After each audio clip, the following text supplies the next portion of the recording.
Joining us now is Fatima Abdul, daughter of Joyce Isaacs, who passed away while still fighting to benefit from the pension redress program. And Fatima joins us via our video link. Fatima, thank you so much for your time this evening here in SABC News. I mean, today you took part in that protest and, of course, just highlighting the issues when it comes to those who were supposed to benefit from their pension. Tell us more about your story.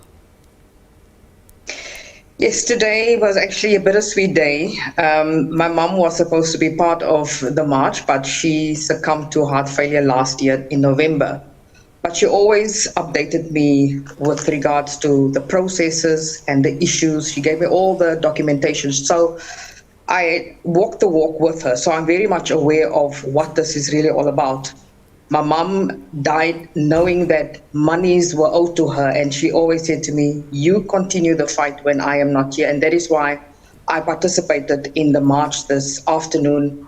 And it was very heartwarming and also sad to see that our senior citizens, people that have already paid their dues to the country, to their fellow citizens, they now have to march to a government building to be heard, even though they have already done so quite a few times. There's documentation. They have already communicated with the president, but still there's only acknowledgements. He is only acknowledging that he has received their requests, he has received their documentations, but nothing else is happening. And it's sad because you know what I saw was all people tired. They traveled from different provinces. They traveled from Venda. They traveled from Transkei to be here today to make their voices heard. It's a shame that our senior citizens has to go to that type of length to be heard.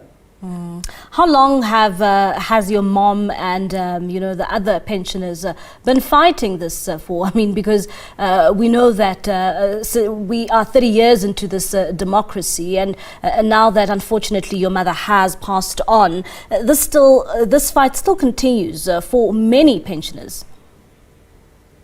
My mom joined the CSPCRM 2 years ago, but the fight was already ongoing when she joined them.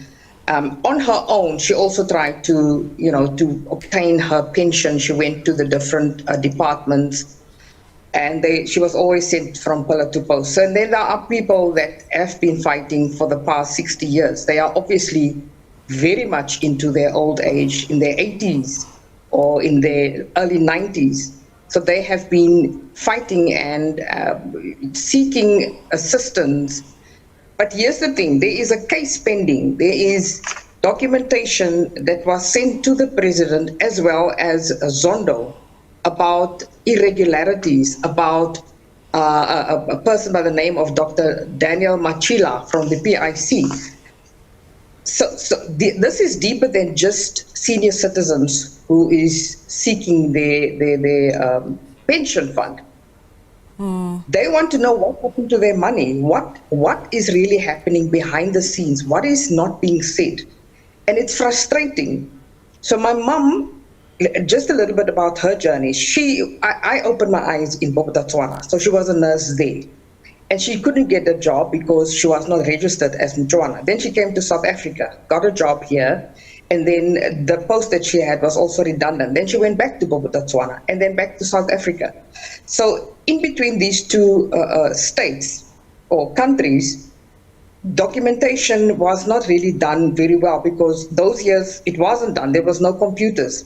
So all that these new officials in the offices say, no, we don't have any proof that you worked at these places that you said you were working at. That's what's happening to most of our people. But luckily, our people did make notes of where they worked, etc., etc. And all they want right now is not an acknowledgement of, we did get your claim.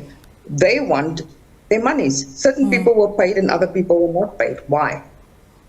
Why does it seem as if, no one is willing to listen to your plight, and of course, you along with other pensioners having to take this fight right at the doorstep of the president?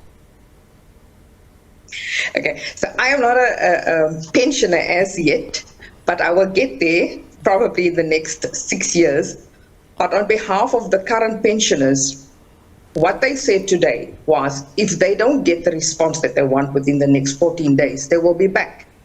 And I am pleading with the rest of the public, and I'm talking about the indirect beneficiaries, not just the senior citizens, but their children and their children's children, because this is a generational robbery that is taking place. Because if the senior citizens of today don't get the monies that are owed to them, it means that their children are being robbed and their children's children. So this is my plight. Within the next 14 days, we will return if we don't get what we want, and we want children, grandchildren, great-grandchildren, family members to join in and continue with this fight. And Fatima, I can clearly see that you're not a pensioner, but one would also ask, you taking this fight for your mother, now that she has passed on, what does it actually mean to you to go ahead and spearhead this and to ensure that while others are fighting, that, regardless of your mother not being here, that these issues are still addressed in her absence? It's a direct instruction from her before she went.